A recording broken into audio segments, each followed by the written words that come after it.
بسم اللہ الرحمن الرحیم۔ السلام علیکم ناظرین، ویلکم ٹو مائی چینل خواب اور تعبیر۔ ناظرین، خواب اور تعبیر کے اس چینل میں حکایات کے سلسلے میں جو حکایت آج میں پیش کروں گی وہ مرض عشق کے عنوان سے ہے۔ ایک بادشاہ اپنے خواص کے ساتھ شاہی سواری پر بیٹھا بازار حسن سے گزر رہا تھا کہ ایک کنیز پر اس کی نظر پڑی۔ وہ عورت کیا تھی؟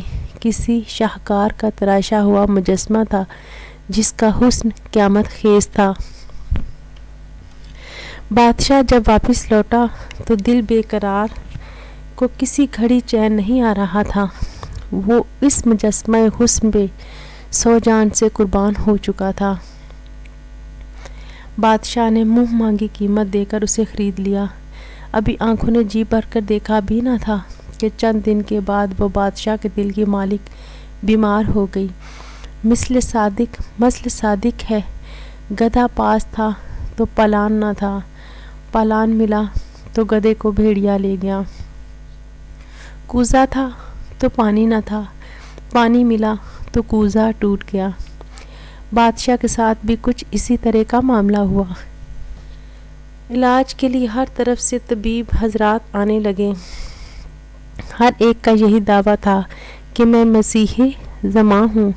جب بیمار کی قضا آتی ہے تو طبیب بھی بیوقوف ہو جاتا ہے، اپنی مہارت اور تجربوں پر ناز کرتے ہوئے۔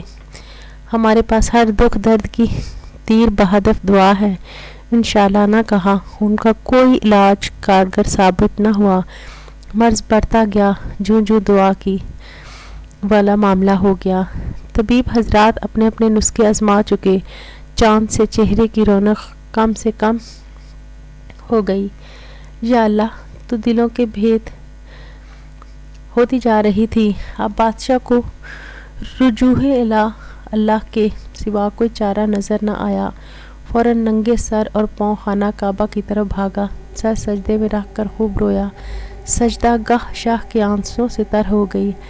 یا اللہ، تو دلوں کے بھید جانتا ہے، میں نے طبیبوں پر بھروسہ کرنے کی خطا کی، میرا قصور معاف فرما۔ میں کیا عرض کروں، تو ہمارے اسرار سے باخبر ہے۔ ہمارا حال اور ان طبیبوں کا عدم توکل اور ترک انشاءاللہ تیرے لطف عام کے سامنے کوئی اہمیت نہیں رکھتا۔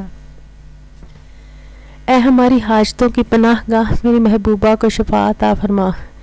جب بادشاہ نے تہہ دل سے نالہ فریاد کی، روتے روتے بادشاہ کو اونگ آ گئی اور قسمت جاگ گئی۔ بشارت ملی کہ کل ایک مسافر تیرے پاس آئے گا، اس کے علاج سے کنیز کو شفا ہوگی۔ بادشاہ بڑی بےتابی کے ساتھ نوبارد کی راہ تکنے لگ گیا۔ ایک بزرگ صورت دور سے ہلال کی طرح ظاہر ہوا، جو نزدیک آتا گیا آفتاب کی طرح اس کی روشنی پھیلتی گئی۔ بادشاہ نے آگے بڑھ کر اس کا استقبال کیا۔ کلام و طعام سے فارغ ہو کر بادشاہ اس بزرگ طبیب کو محل کے اندر لے گیا۔ طبیب نے مریضہ کے چہرے کی رنگت اور نبض دیکھی اور بیماری کی علامت اور اسباب کے متعلق غور کیا۔ سب کچھ دیکھ سن کے دل میں کہا، اسرے صفرا سودا کی غلبہ کی وجہ سے مرض لاحق نہیں، بلکہ یہ مرض عشق ہے۔ یہ معلوم کر لینے کے بعد طبیب نے بادشاہ سے کہا، میں بیمار سے داخلیہ میں بات کرنا چاہتا ہوں۔ سب لوگوں کے چلے جانے کے بعد طبیب نے پوچھا، اے شاہ بیگم، یہ تو بتائیں آپ کس علاقے کی رہنے والی ہیں؟ یہ اس لیے کہ ہر علاقے کا طریقہ علاج مختلف ہوتا ہے۔ آپ اس شہر سے کس طرح جدا ہیں؟ یہ کہہ کر مریضہ کی نبض پر ہاتھ رکھ دیا۔ کسی کے پاؤں میں کانٹا چبھ جائے تو نکالنے کے لیے کتنی کاوش کرنا پڑتی ہے۔ پاؤں زانوں پر رکھ کر سوئی کے سرے سے کانٹے کا سر معلوم کرتے ہیں، جب نہ ملے تو اسے لب سے تر کرتے ہیں۔ جب پاؤں کا کانٹا ایسا دشوار یاب ہے تو دل کا کانٹا معلوم کرنا کیوں کر مشکل نہ ہو۔ کنیز نے اپنی داستان غم بیان کرنا شروع کر دی۔ پہلے اپنی سہیلیوں اور رشتہ داروں کے متعلق بتایا۔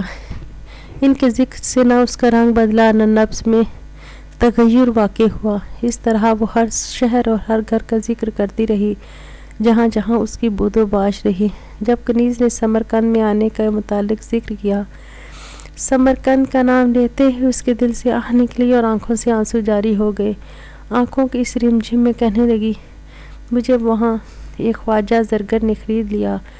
اس بیان سے اس کے نبض دل کی تڑپ کا پتہ دینے اور منہ کی زردی درد فراق کا اظہار کرنے لگی۔ شیخ کامل نے دکھتی ہی رگ پر ہاتھ رکھ لیا اور کنیز سے یہ راز معلوم کر لیا کہ وہ سمرقند کے اس خواجہ زرگر پر عاشق ہے۔ طبیب نے کنیز کو تسلی دی کہ اطمینان رکھیے، تم جلد تندرست ہو جاؤ گی۔ طبیب نے بادشاہ کو بتایا کہ میں نے مرض معلوم کر لیا ہے، آپ کسی طریقے سے فلاں زرگر کو سمرقند سے یہاں بلوائیں۔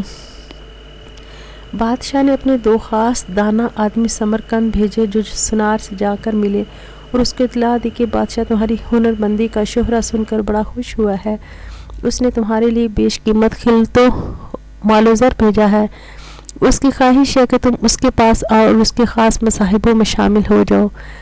بادشاہ کی یہ عنایت دیکھ کر زرگر بہت خوش ہوا، اسی وقت اپنا سب کچھ چھوڑ کر اس کے ساتھ جانے کے لیے تیار ہو گیا۔ سمرقند کا خواجہ زرگر جب محل میں پہنچا تو بادشاہ نے اٹھ کر اس کی تعظیم کی اور حکم جاری کیا، تم بے فکری کے ساتھ ہمارے پاس رہو، بادشاہوں کے لائق سونے کے زیورات اور برتن تیار کرو۔ چنانچہ وہ بڑی دل جمی اور خوشی کے ساتھ اپنے کام میں لگ گیا۔